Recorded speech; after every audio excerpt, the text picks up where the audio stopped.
Hello friends, कैसे हैं आप।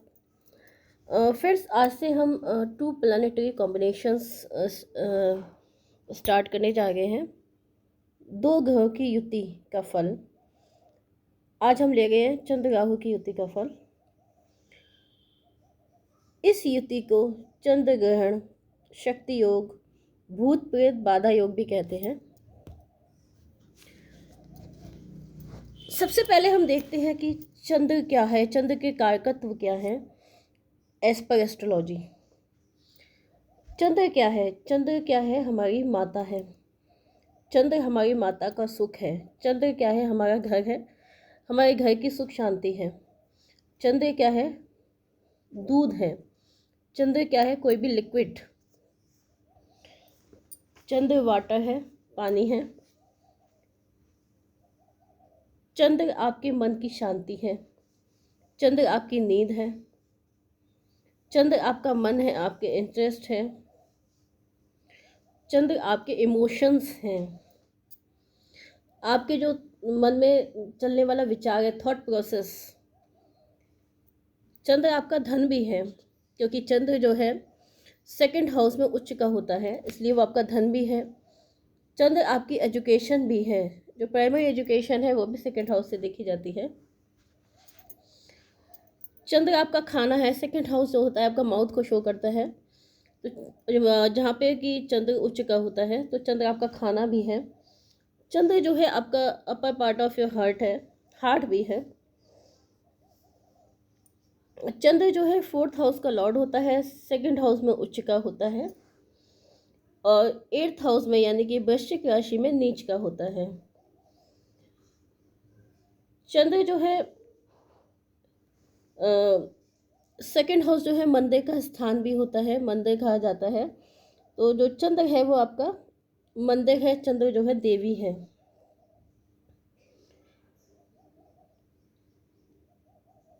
चंद्र जो है आपकी थिंकिंग को डायरेक्ट करता है, आपको किस दिशा में सोचना है वो भी डायरेक्ट करता है। अब देखते हैं राहु क्या है। राहु एक डेमन है, राक्षस है। राहु क्या है? ड्रैगन हेड है, सांप का सिर है। इसे नॉर्थ नोड ऑफ मून भी कहा जाता है। राहु जो बॉडीलेस हेड है, यानी कि जिसकी बॉडी नहीं है, सिर्फ हेड है, यानी कि राहु मस्तिष्क है, राहु धुआं है, राहु इल्यूजन है, राहु माया है, राहु ऑब्सेशन है, यानी सनक। Rahu shortcut, black money. Rahu क्योंकि राक्षस है, काफ़ी धूर्त, चालाक और क्लेवर होता है। राहु जो है बियॉन्ड बाउंड्री, मस्तिष्क उसका बियॉन्ड बाउंड्री सोचता है। राहु लिमिटलेस है, इसकी कोई सीमा नहीं है।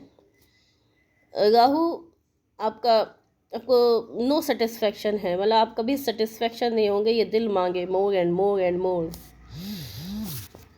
राहु इनोवेशन है, राहु जो है मॉडर्नाइजेशन है। राहु जो है जो भी मॉडर्न इलेक्ट्रिक इक्विपमेंट होते हैं, जो भी स्मार्ट सिटीज़ हैं, जो भी नए इनोवेशंस होते हैं, ये सब राहु है। राहु बैक्टीरिया है, राहु पॉइजन भी है।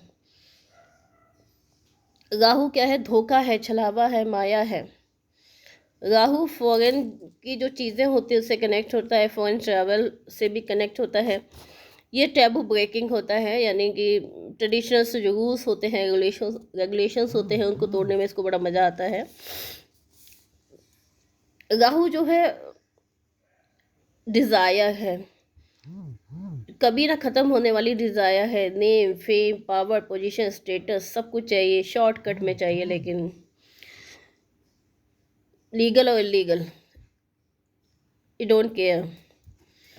तो राहु जो है हमेशा ख़राब नहीं होता, क्योंकि राहु डेमन है, लेकिन ख़राब नहीं होता। ये अर्श से फर्श तक और फर्श से अर्श तक ले जा सकता है। डिपेंड करता है आपकी कुंडली में राहु कहाँ है, किस राशि में है, और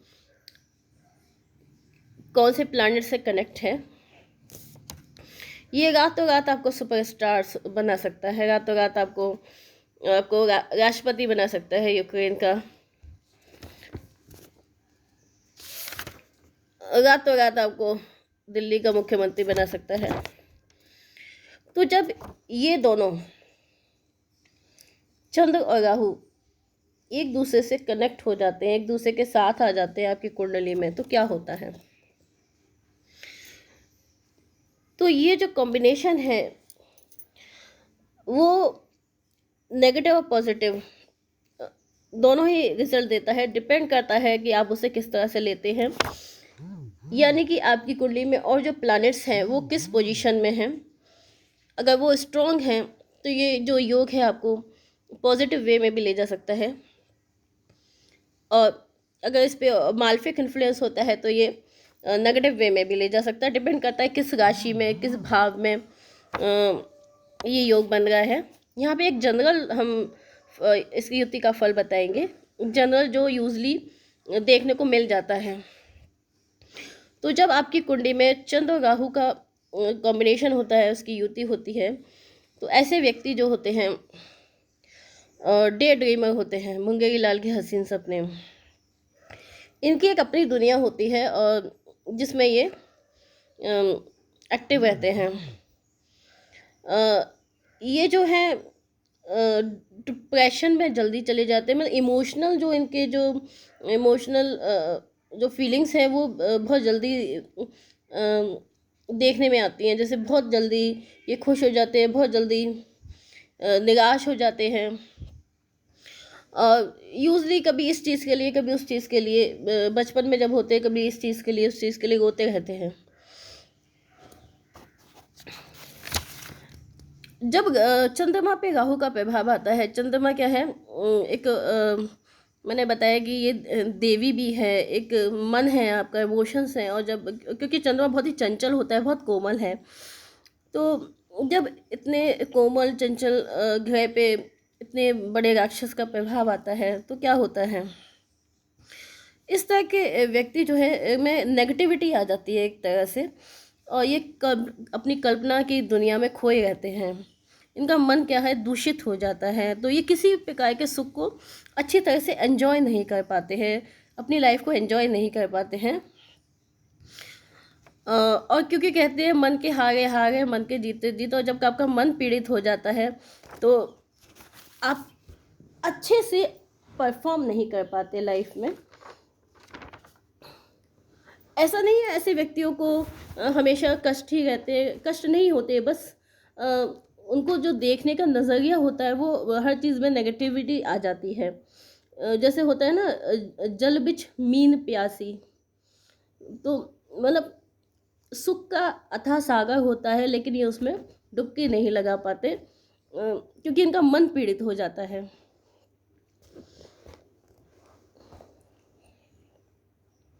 इनके जो है गलत संगत में, गलत आदतों में पड़ने की संभावना होती है, क्योंकि चंद्र मैंने बताया आपकी फूड हैबिट्स भी होता है, तो ये गलत खान पान के कारण इनका पेट भी, डाइजेशन सिस्टम भी इनका खराब रहता है, पेट खराब रहता है अधिकतर।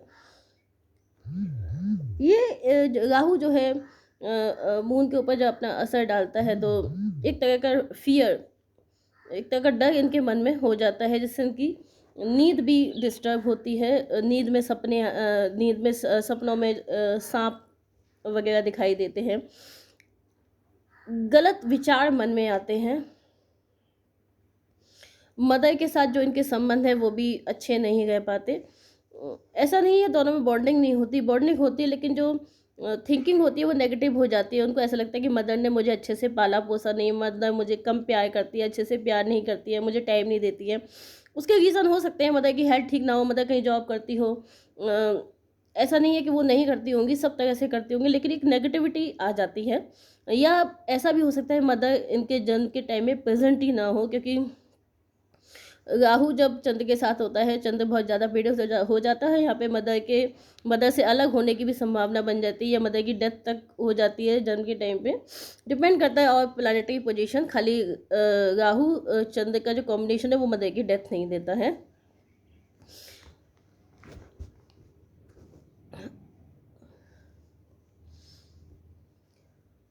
लेकिन ये इस राहु ऐसा नहीं हमेशा नेगेटिव ही देता है, उसके बाद बहुत पॉजिटिव भी है देने को लिए।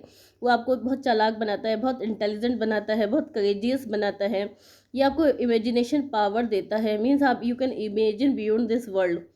तो आप लीक से हट के सोच सकते हैं, लीक से हट के कल्पना कर सकते हैं।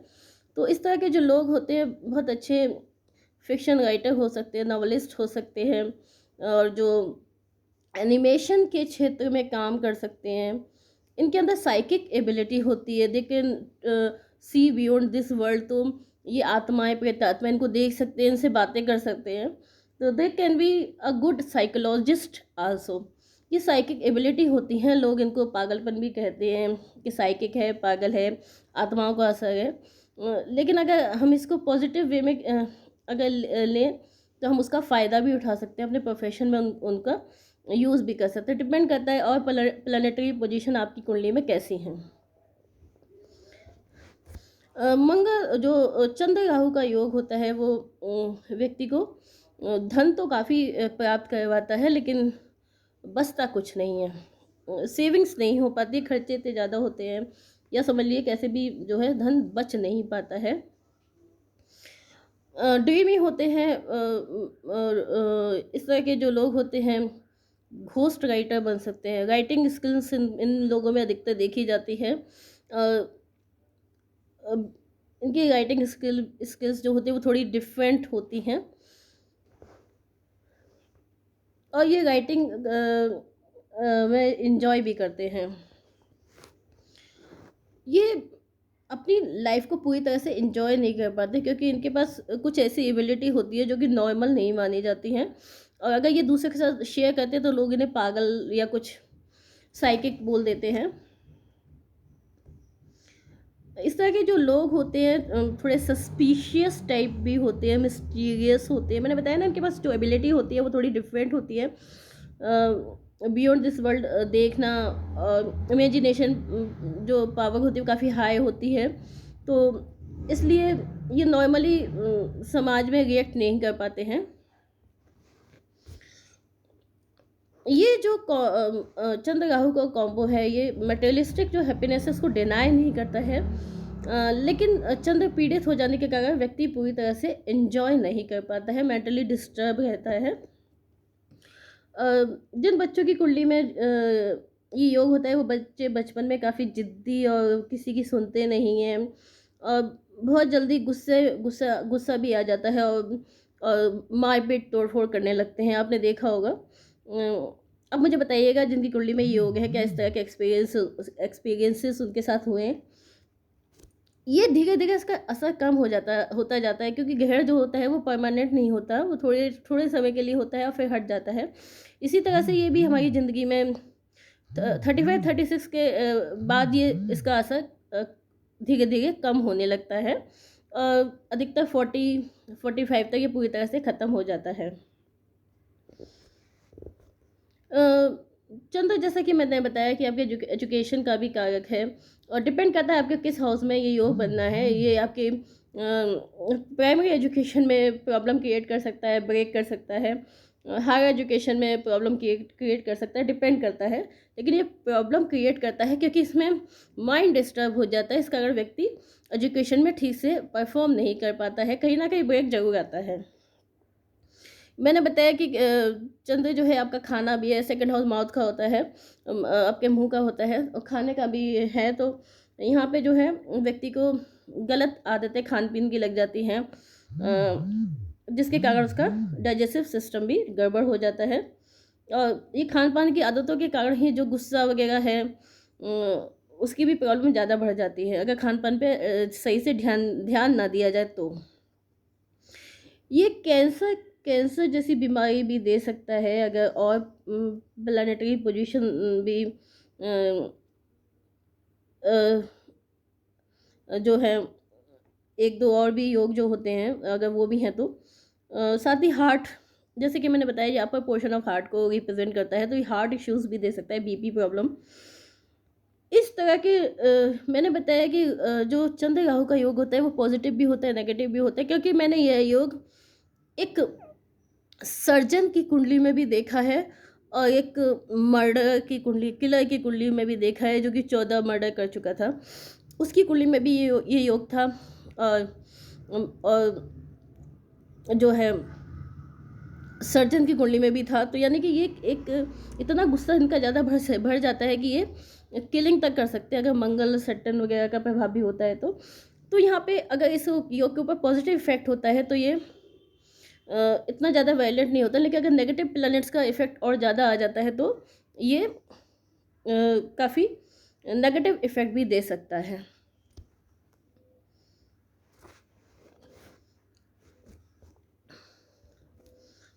लेकिन जैसे कि मैंने बताया, हर चीज़ के दो पहलू होते हैं, पॉजिटिव और नेगेटिव। तो डिपेंड करता है आप इसको किस तरह से लेते हैं, आप अपनी साइकिक एबिलिटी को किस तरह से लेते हैं। उसको नेगेटिव वे में ना लेके आप उसे पॉजिटिव वे में ले सकते हैं। आप उसको अपने प्रोफेशन में यूज़ कर सकते हैं पॉजिटिवली, आप उसको अपनी राइटिंग में यूज़ कर सकते हैं, आप उसको अपनी क्रिएटिविटी में यूज़ कर सकते हैं, आप उसको अपने एनिमेशन में यूज़ कर सकते हैं। इस तरह के लोग बहुत अच्छे फोटोग्राफर, पैथोलॉजिस्ट, रेडियोलॉजिस्ट, फिल्म जो एनिमेशन वाली फिल्म्स होती हैं उसमें हो सकते हैं, फिल्म लाइन में हो सकते हैं, कैमरामैन हो सकते हैं। तो हर चीज़ के नेगेटिव पॉजिटिव पहलू होते हैं, और ये हमारे ऊपर डिपेंड करता है हम उस चीज़ को किस वे में लेते हैं। तो डिपेंड करता है, और प्लैनेटरी पोजीशन आपकी कुंडली में कैसे है, ये योग किस राशि में बनना है, किस हाउस में बनना है, और कितने डिग्री पे बनना है, ये सब भी मायने रखता है। इसे शक्ति योग क्यों कहते हैं? शक्ति योग इसलिए कहते हैं क्योंकि सेकंड हाउस, जैसा कि मैंने बताया कि देवी स्थान भी होता है, मंदिर का स्थान भी होता है। तो चंद्र को देवी के रूप में माना जाता है, पार्वती के रूप में भी माना जाता है। और जब राहु उसके साथ हो जाता है तो चंद्र की पावर बढ़ जाती है। राहु जो है एम्पलीफाइड करता है, किसी प्लैनेट्स के जो कारकत्व होते हैं उसको एम्पलीफाइड करता है। तो यहाँ पे चंद्र की पावर बढ़ जाती है। चंद्र अगर पॉजिटिव है तो उसकी पॉजिटिवली पावर बढ़ती है, नेगेटिव है तो नेगेटिवली पावर बढ़ती है। इसलिए इसको शक्ति योग भी कहते हैं। भूत प्रेत योग भी कहते हैं क्योंकि राहु खुद ही भूत प्रेत है। तो इस तरह के लोगों को जो है भूत प्रेत वगैरह दिखाई देते हैं, इनसे बातें कर सकते हैं। मैंने बताया ना, राहु जो है बियॉन्ड दिस वर्ल्ड, आप सोच सकते हैं, देख सकते हैं। तो इसलिए ये भी एक, इसको भी आप पॉजिटिव वे में ले सकते हैं। इसको आप अपने ट्रीटमेंट में यूज़ कर सकते हैं। अगर आप साइकोलॉजिस्ट हैं, अगर आप साइकिक हीलिंग करते हैं तो उस तरह की उसमें ले सकते हैं। तो इसलिए हर चीज़ के पॉजिटिव नेगेटिव दोनों ही पहलू होते हैं। तो हमें किसी भी दोष में दोष ना ढूंढ के उसमें योग भी ढूंढना चाहिए। और इसके समय रहते भी अगर उपाय कर लिया जाए, कंसल्टेंसी ले ली जाए, तो ये परेशानी काफ़ी हद तक कम हो जाती है। तो फ्रेंड्स, ये था चंद्र राहु की युति का फल। अगर आपको ये वीडियो पसंद आया हो तो इसे लाइक और सब्सक्राइब जरूर कीजिएगा। Thank you.